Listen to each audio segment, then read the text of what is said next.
Makadini kwese kwamuri. In today's lesson, toda kuita matrig identities. But before tatanga, I just want to appreciate vese vari kusubscriber. Our subscriber count iri kuwedzera almost every day, and for that I'm grateful. Thank you for supporting us.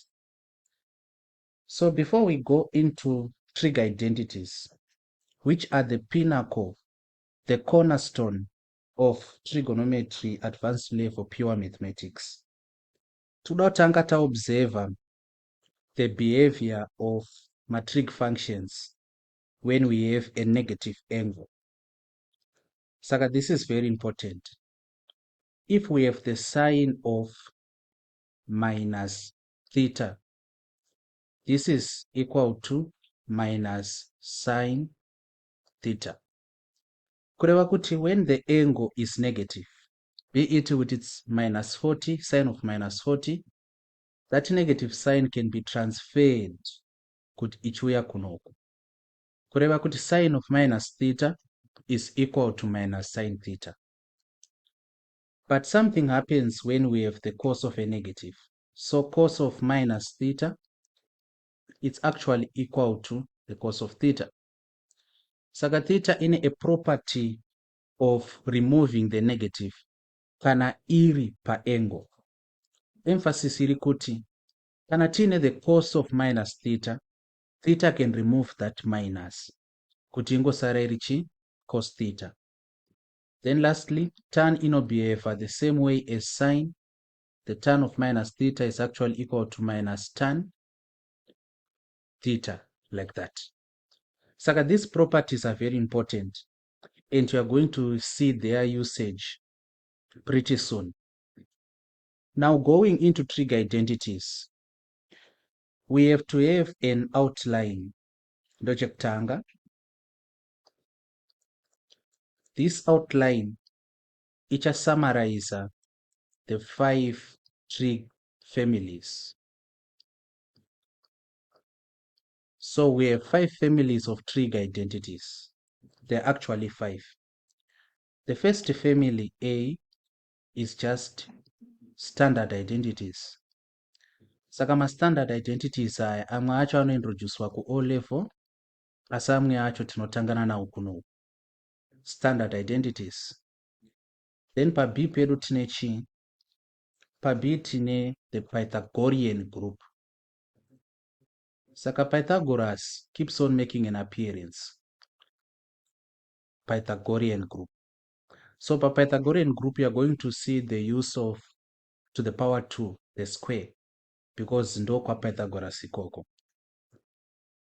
Then for our number 3, we have what are called double angle identities. We have double angle identities, or simply double angle formulae. Then for our number 4, addition formulae. These are families, remember? Addition formulae.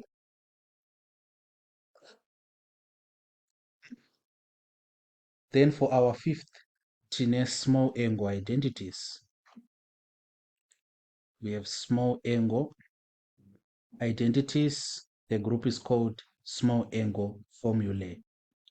So what happens here is, madzidziro tichaita, ticha introduce ma identities edu ari muma families aya piecemeal, kureva kuti tichaita zvishoma nezvishoma tichipractice atenge taintroduce. Then when we have introduced everything, tichava ne a summary of everything. Then from there, we keep on doing questions.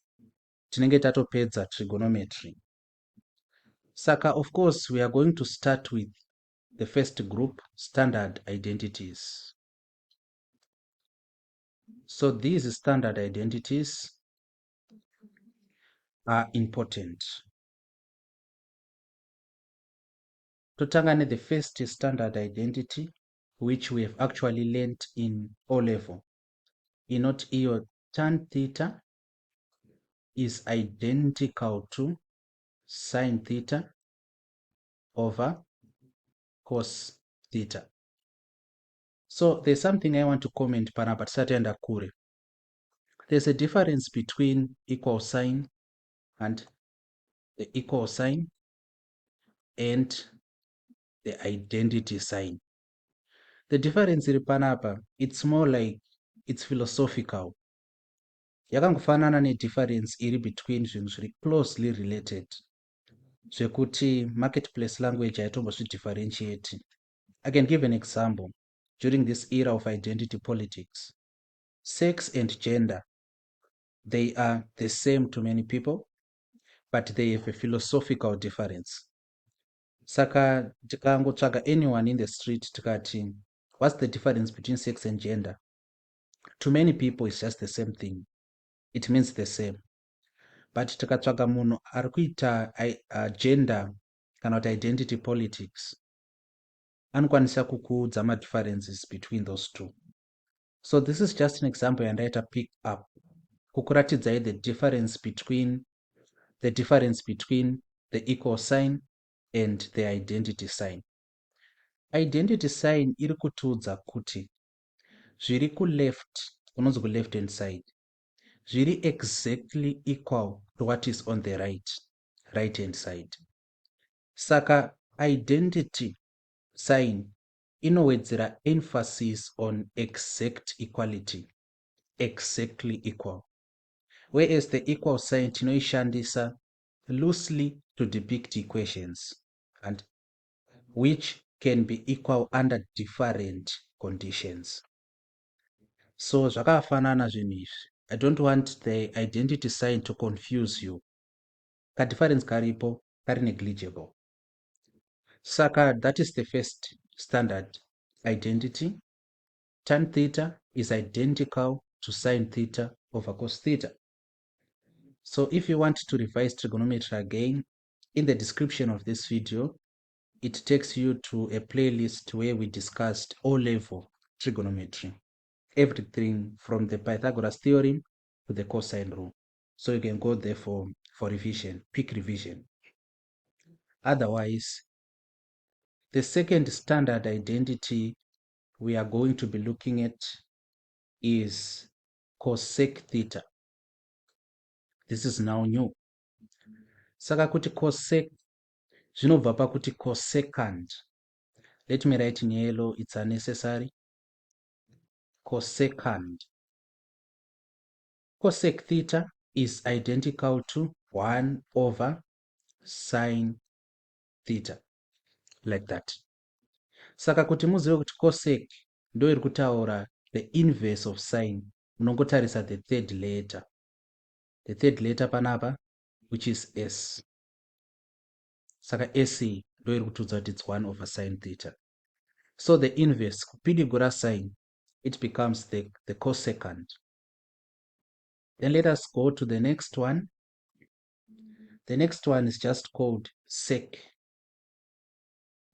Saka sec theta is identical to 1 over, tikatasa the third letter, it's c, kurot it's 1 over cos theta, like this. You see? Saka sec again, iri kureva chi? Secant.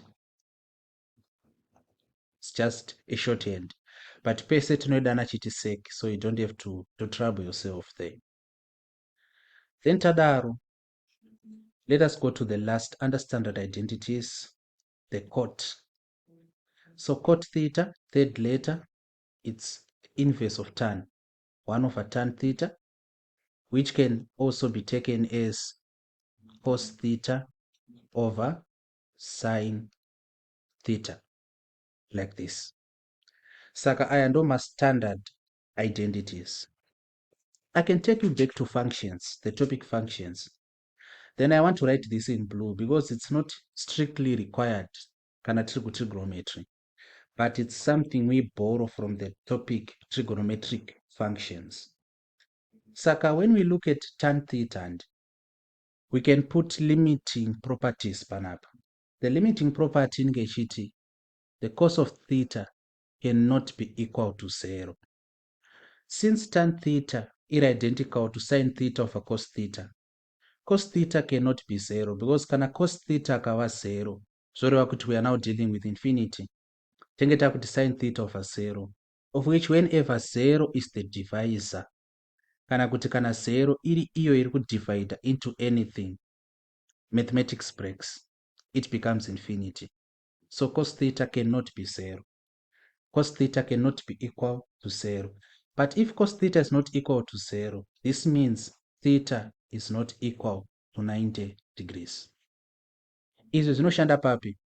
Kana makudrowa magraphs ematrig functions, you see this in work. The graph of tan, paipa parinoita weird kuti rinenge richiita senge zvimapiece and we are not doing functions so hatisi kunyanya kupinda mairi. Inauye this property yataisa apo. Saka I want you to look at that table patikaisa ma-special angles. Tichinyora ma-special angles ema-trig functions 0 degrees, 30 degrees, 45 degrees, 60 degrees, 90 degrees. And you see why tati, if cos theta is not equal to 0, that means theta should not be equal to 90 degrees. That's important there. Then the same happens for the cosec. This means the sine of theta cannot be equal to 0. It's a limiting property. And if sine theta is not equal to 0, therefore, theta should also not be equal to 0 degrees. Then when we come to sec theta, tirikuti, the cos of theta cannot be 0, meaning theta cannot be 90. And then lastly, when we look at the cot theta, tirikuti panapa, the sine of theta cannot be 0, to mean theta cannot be 0 degrees, like that. So izvo ndazvinyora in blue because as is part of our lesson, tazvita borrow from trig functions, but it also carries some form of importance.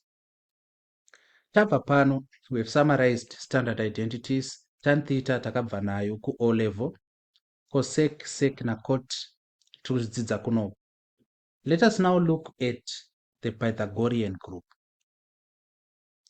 So we have what is called, this is our B, the Pythagorean group. Pythagoras. Saka under the Pythagorean group, we have three identities are in this family. Identity number 1, inoti sine squared theta, ndo manyoro ratinoita kuti sine squared katu kanoenda panapa, plus cos squared theta. This is identical to 1. Mapaona, this is the first. Then the next inoti 1 plus tan squared theta is identical to sec squared theta, like this. And then the last one, inoti 1 plus cot squared theta is identical to cosec squared theta, like that. So these are the three. Sec squared theta plus cos squared theta is identical to 1. 1 plus tan squared theta is identical to sec squared theta. 1 plus cot squared theta is identical to cosec squared theta. In today's lesson now, we only want to focus on the first one. Sine squared theta plus cos squared theta is identical to 1. We are to focus on. And in other circles, this is actually called a square identity. It's very important, very central. Yakangofanana nekuti 1 plus 1. Kana tiri kuma identities, ndo 1 plus 1 yako ikoko. This is very important. All right.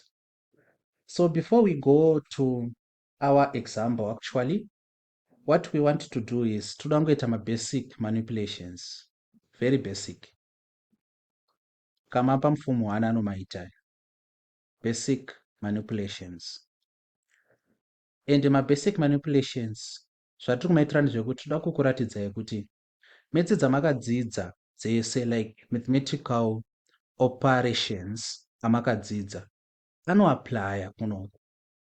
Like transition yamakaita from grade 7 to form 1, where maiudzwa kuti takuintrodusa vana x but maedhero ataingoita kugrade 7 ndo atichiri kuita masubtractero, mamultiplyero nemadividhero. Kunoku takudhilana nacosine under trigonometry but maedhero, masubtractero, mamultiplyero nemadividhero anongoramba akadaro. So musatyidzidzirwa, handiti? Don't be frightened. Saka panapa we have sine squared theta plus cos squared theta. This is identical to 1. Panapa we see kuti sine squared theta inenge iri identical to 1 subtract sine squared theta, like that. But panapa, let me not use identical, let me use the equal sign. They are used interchangeably sometimes, almost all the time. Saka zvangoitika panapa ndezvekuti cos squared theta yaenda ku this side ikasvika iri negative. Saka this should be cos. I'm sorry for that. Then tikauya kunoku tinoona kuti cos squared theta inenge iri equal to 1 minus sine squared theta. Then if we take the square root here and the square root there, tinoona kuti sine theta iri equal to the square root of 1 minus cos squared theta. Tukaita the same kunoku tinoona kuti cos theta is equal to the square root of 1 minus sine squared theta. Tangozviitira kuti muone kuti maths hadzina kuchinja.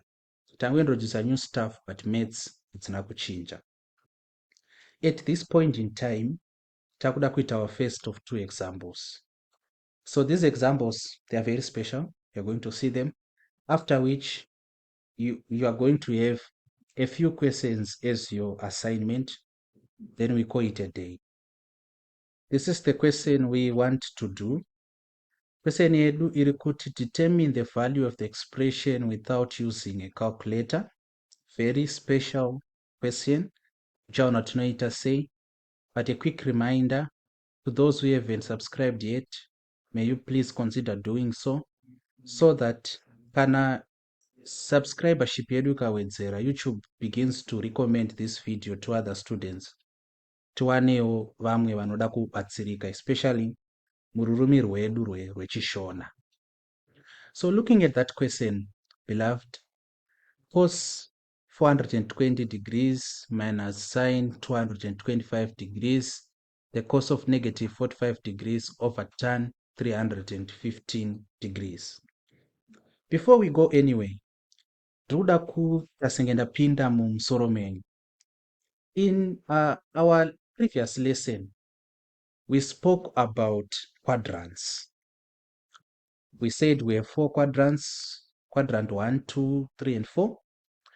We also emphasized that the first quadrant is from 0 to 90, and the second is from 90 to 180, the third from 180 to 270, and the last from 270 to 360. Ndozo takataura. Saka kana takuda kuweka question iyo, hama dzangu, what we have to do is we have to determine beforehand the different quadrants of what we are dealing with. Saka tikauya panapa pa question pedu, tikatarisa 420. 420 tichashandisa reduction formula kuiendesa ku first quadrant. For the simple reason yekuti, I want you to look at this carefully. Let us say we have this. Tirikutangira at this point. This will be 360 degrees. But pa 360 manje, tirikuzowedzera tichipinda muno. Saka it's 420 subtract 360. If we subtract 420 minus 360, 0 hapo, panapa it's 4. 12 minus 6 ndi 6. Saka it becomes 60. Saka 420 degrees zvadziri kuita, dziri kutenderera one period, one complete revolution. Then dzozowedzera ka 60. Saka isusu tinoda kudhila neka 60 kacho. Saka we are going to treat 420 using the reduction formula as if iri mu first quadrant. But when we look at 225 iri mu3rd quadrant, then 45 iyo kunyange yakanzi minus 45, let us treat it as 45 iyo iri mu1st quadrant and 315 iri mu4th quadrant. Saka what we do here is we are going to do this. We want to rewrite that expression, but tichita honor up my different quadrants. Saka yekutanga iyo taona kuti it should be in the first quadrant. Saka we have right, we have 4 cos 420 degrees subtract the sine of 225 degrees cos of minus 45 degrees. This is over the tan of 315 degrees. Saka we want to rewrite it. Tichaona kuti inoish should be in the first quadrant. Saka in the first quadrant we have cos of 360 plus theta. Saka instead of kunyora kuti cos 420 tichanyora kuti cos of 360 degrees plus 60 degrees. Mapaona. Subtract. Then 225 iri mu3rd quadrant. But in 3rd quadrant, kana tina sine, it's sine of 180 degrees plus theta. So we have to subtract 225 iyo minus 180. 5 minus 0, that's 5. Panapa toda so 8, 9, 10, 11, 12, that's 45. Kureva kuti takuti minus sine. Instead of kunyora kuti 225, takunyora iri 180 degrees plus 45 degrees. Uko tongonyora iri cos of minus 45 degrees like that. Then this is over the tan of what? 315 iri in 4th quadrant. Tikaenda pana tan in the 4th quadrant. Tukuona iri tan of 360 minus theta. Kureva kuti this should be 360 minus chi inozotipa 315. So we are going to subtract 360 minus 315. Then apo toda iso apo it's 2, apo it's 5, then apo it's 4. Kureva it's minus 45 panapo. Like this. So that is what we are going to do. Ende nemakoshero akaita zvinhu zvataita izvi. Rega ndingozvidzokorodza muchidimbu. Tinotarisa maangles edu toona kuti ari maquadrants api. Taona yekutanga kuti tichaidzosa kuquadrant number 1. Then tikaona kuti 225 iri muquadrant number 3. Tikaona kuti 45 iri muquadrant 1. 315 iri muquadrant 4. Saka tinenge takuti kana sezvo 225 iri muquadrant 3. Tinonotarisa kuti sine anobehavha sei muquadrant 3. Toona kuti sine inofanirwa kuva 180 degrees plus theta. Saka tichada kuita replace 225 tichinyora as 180 degrees plus 45. But idea yekuti tinoinyora sei taitora muquadrant. Mazona. Saka maquadrants aya anofanirwa kuzikanwa. Okay. Tadaiso hama dzangu. Hatisati tapedza nekushandisa katebho kedu aka. Ende tiri kuassume kuti kari mumusoro, remember. What then are we going to do? Zvatava kuita panapa, let me re-emphasize. Ndezvekuti taita rephrase and takuchitarisa kuti anti inoi cos 420 yava first quadrant. Tikaenda first quadrant tinoona kuti cos of 360 degrees plus theta iri equal to cos theta. Cos of 360 degrees plus theta is equal to cos theta. So because of that, what it means is panapa cos of 360 degrees plus 60, remember kuti 60 ndiyo theta. Zvoreva kuti pano theta mgonyora iri cos 60 degrees. Cos 360 plus theta, cos 360 plus theta iri equal to cos theta. Saka isusu taona kuti yatati theta ndi 60. Saka cos 360 plus 60 is equal to cos 60. Saka isusu takunyora chi cos 60 panapa. Tobva tati minus and then totarisa mu third quadrant because ndimo muna 225. Toona kuti cosine anofamba sei. Mu third quadrant, the sine of 180 degrees plus theta is equal to minus sine theta. Saka zvoreva kuti panapa nditi we have the sine of 180 degrees plus 45. This should be equal to chi toisa bracket minus sine 45 degrees like this. Mazvoona minus yekutanga iminus inoi ko iyi minus iri kufamba sei. Iyo minus iri kubva pakuti mu third quadrant cos of 180 plus theta, theta yedu isusu ndi 45 is equal to minus sine theta, kureva kuti the sine of 180 plus 45 is equal to minus sine 45. And I hope muri kuzvibata. Saka tonyora yakadaro. Then manje when we go back to negative angles, remember tati kana tiine a negative angle like in this case minus 45 degrees, tataura kuti cos ane simba rekubvisa ka negative ako, kureva kuti the cos of minus 45 degrees tinenge takungoinyora yakati chi cos 45 degrees like this. This is over. Then what about tan of 360 minus 45? Tiri kudhilana quadrant number 4. Tikaenda quadrant 4 totarisa tan, toona kuti tan of 360 degrees minus theta is equal to minus tan theta, kureva kuti panapa we should have minus tan of chi theta yedu ndiani ndi 45 degrees like this. Saka ndozvataita takanyatso kudai somunyatso kuona masteps ese ndo mawekero atiri kuita. Panapa tabreka mazinamba edu awo tichiona kuti quadrant ipi. Panapa takuenda maquadrants tichinoma simplify. Ino yatashandisa ndiyo reduction formula yacho. 420 degrees yareduced to 60 degrees, 225 ikareduced to 45, and then 315 ikareduced to 45. Saka ino ndo inonzi reduction formula method. Then manje panapa pakudei apo pakuda that information yakudiwa panapa nde iya if you remember we had a triangle and an equilateral triangle. Kuroti panapa it's 60, apa it's 60, but we have a perpendicular bisector panapa making this 30. Panapa it's 90, panapa it's 2, up it's 2, up it's 1, it's 1. Then panapa it should be root 3. Root 3 tunayowana say root 3 tunayowana through the Pythagoras theorem.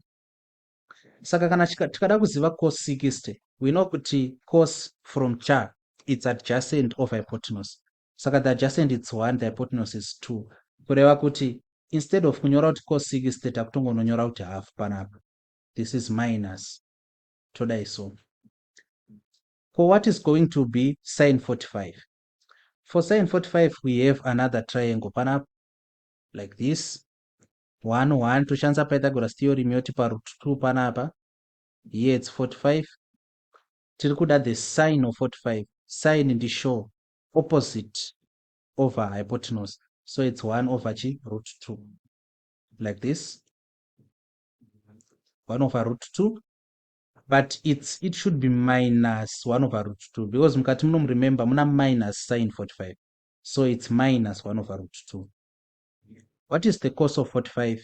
Cos manje inge equal to adjacent of hypotenuse. Saka panapa it's also 1 over root 2 like that. This is over. What about the tan of 45? Tan is opposite of adjacent, 1 over 1. Saka since it is minus tan, so that into minus 1 panapa. So changosara nchekuti we have to simplify that to get our final answer. Saka zvatakadzidza nzuro zvese zvaapplywa mukazvicherechedza. Saka panapa this is going to be equal to what? Tichati half and tobva tati to multiply minus 1 over root 2 times 1 over root 2 minus 1 times 1 inova chi? Saka ndi minus panapa inova minus 1 over root 2 times root 2 ndi 2. Handika? remember zvatakadzidza kumasads. You can also revise. If you want, tell me in the comments. I will take you to videos where we discussed about SADS. Then this is over -1. And so this then is equal to panapa tichati minus times minus mukati muno becomes plus. So we have half plus half over -1, which is equal to half plus half and 1. So it's 1 over -1. Final answer and -1 like that. Pepepe. Yapera. So I think this was really a special question. Asi ndo mawekero atinoita. Any questions comment kana kuti munouya kuinbox WhatsApp. But I think I've explained myself quite well.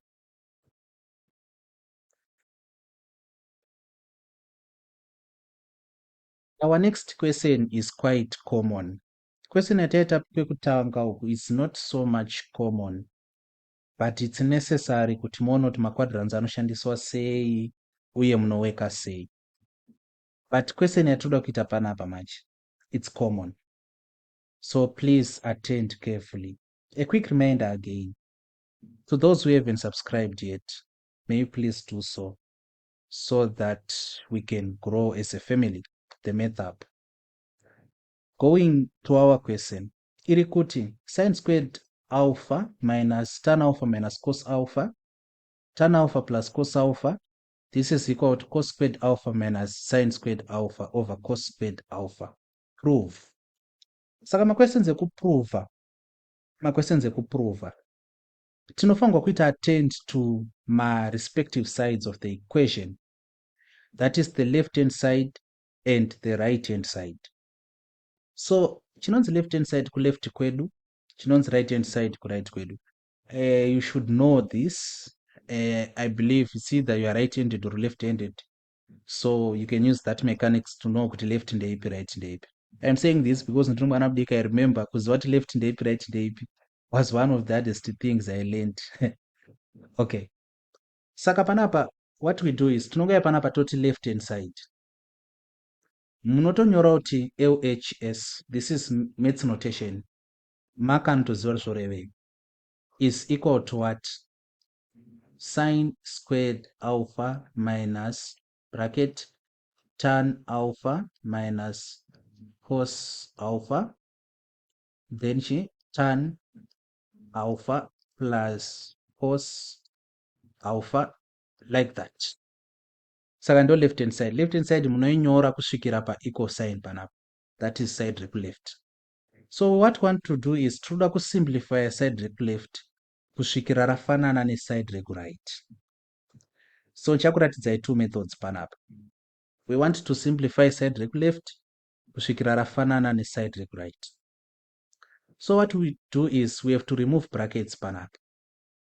Actually expand brackets. So here it's equal to sine squared alpha minus, mandaisa a boxed bracket panapa, dot tan alpha times tan alpha, tan squared alpha, tan alpha times cos alpha, this is plus cos alpha tan alpha, minus cos alpha times tan alpha, the minus cos alpha tan alpha, minus cos alpha times cos alpha and minus cos squared alpha, like this. Saka umwe anogona kuti kundaregera kutanga ndaisa minus mukati muno ndozodai, so zvinobuda, but it's dirty for me at least. Inini ndinowanzokutanga negative ndoisiya kunze kunoko, ndoshandisa maboxed brackets aya, ndodhila naizvo. Negative yozopinda muno muchikanzela zvinhu. Saka panapa tangoita normal expansion of brackets yatakaita kuform 2 yai.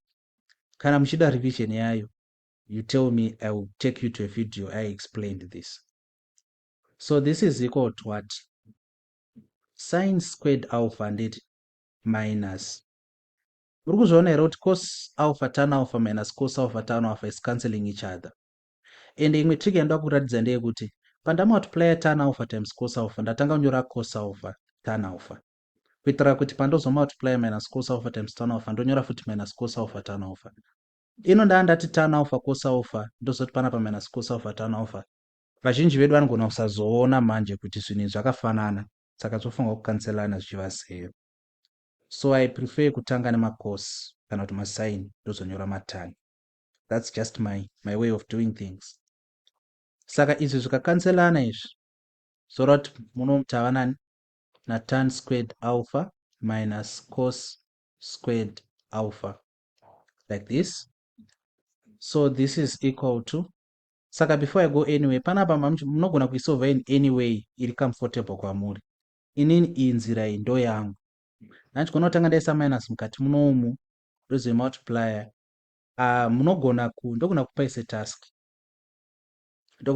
task kuti muone kuti zvoita here. Saka task yenyu ndeyekuti ndoda kuti muzosolva iri chi sin of sin squared alpha plus minus tan alpha plus cos alpha, then rimwe bracket ringe richiva panapa riri tan alpha plus cos alpha. I think you can see kuti zvitori nekakubohwa mukati, saka ndisingazvishandisi nenzira iyoyo, but mukazvisolva zvofanira kukupai kunoku. Saka this is just your task. Okay, so panapa teta kuti chi sin squared alpha minus times tan squared alpha takurimova mabrackets becomes minus tan squared alpha minus times minus cos squared alpha becomes plus cos squared alpha. Then tikabatanidza izvo sin squared alpha plus cos squared alpha minus tan squared alpha. But we know that identity, square identity, inoti sin squared alpha plus cos squared alpha is identical to 1. Saka you have to be flexible. Paipa yatanga tichiti theta, panapa takuti alpha is the same thing. Ingori angle. Kureva kuti ticha replace sin squared alpha plus cos squared alpha na 1. So that 1 minus chin tan squared alpha like this. But manje tiri panapa, we also know kuti 1 minus, what is tan squared alpha? Tan squared alpha yakafanana nekuti chi sin squared alpha over cos squared alpha. So it's tan squared alpha. We know kuti tan theta is equal to sin theta over cos theta. Saka tan squared alpha is equal to sin squared alpha over cos squared alpha. Taking note kuti since it is tan squared, sin should also be squared, cos should also be squared. Then it's alpha alpha.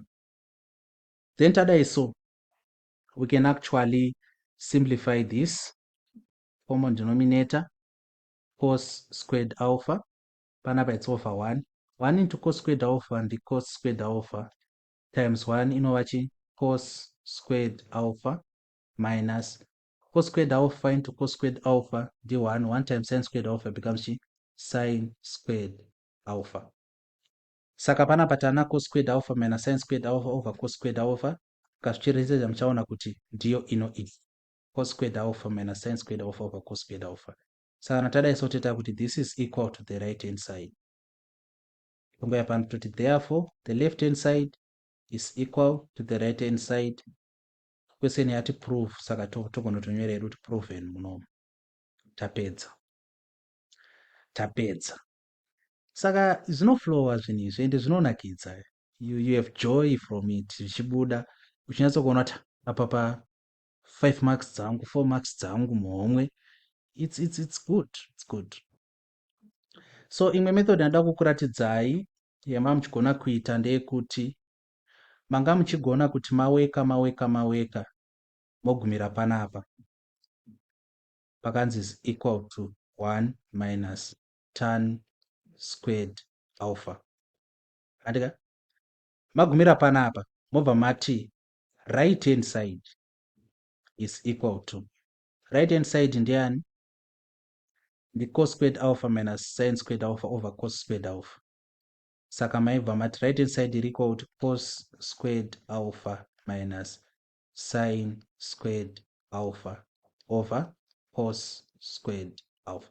So zvandiri kureva ndezvekuti maisolva the left hand side andika moisiyira panapa apapa, then mobva mati right hand side moisolva futi. Muri kuda kuti left hand side ne-right hand side zvisangane pakati. Saka there are some times yekuti ndo maitiro atinoita kuti munozvisanganisa pakati. Instead of kusolva left hand side ichinobuditsa right hand side, munosolva left hand side moisiyira pakati, motora right hand side moisolva, munoisvitsa pakati pamasiyira left hand side, zvomecha muchazoona zvibuda. Saka since this is a common denominator, cos squared alpha, togona kuuya panapa toti cos squared alpha over cos squared alpha minus sin squared alpha over cos squared alpha. Saka cos squared alpha into cos squared alpha, that is 1, subtract, then sin squared alpha over cos squared alpha, and then the tan squared alpha, like this. Then madaisomoemangoti, therefore the left hand side yatagumira panapa mugona to underline amurambidzo, like this. The left hand side is equal to the right hand side, zoreva kuti this is proven. So kana madaiso mabuditsa futi tomawekera atinoita. Questions, kuma comments, kuma numbers anchaprovider, then that is it. Now stay tuned for your exercise, your assignment. It's going to come in a few. This is going to be your assignment. I would advise kuti mupause the video, mukope ma questions acho, then moma attempt. 1a, simplify p to a single trigonometric ratio. You can use a calculator. P is equal to sine of bracket 360 degrees plus theta, cos bracket 180 degrees plus theta, tan bracket 360 degrees plus theta. Then pa B apo, simplify Q to a single trigonometric ratio. Again, you can use a calculator. Q is equal to cos of theta minus 360 degrees, sine of 90 plus theta, sine of minus theta over sine of theta plus 180 degrees. C reverse oti, hence determine P plus Q. Then part 2 irikuti Q over P. Then part number 2, evaluate the following without the use of a calculator.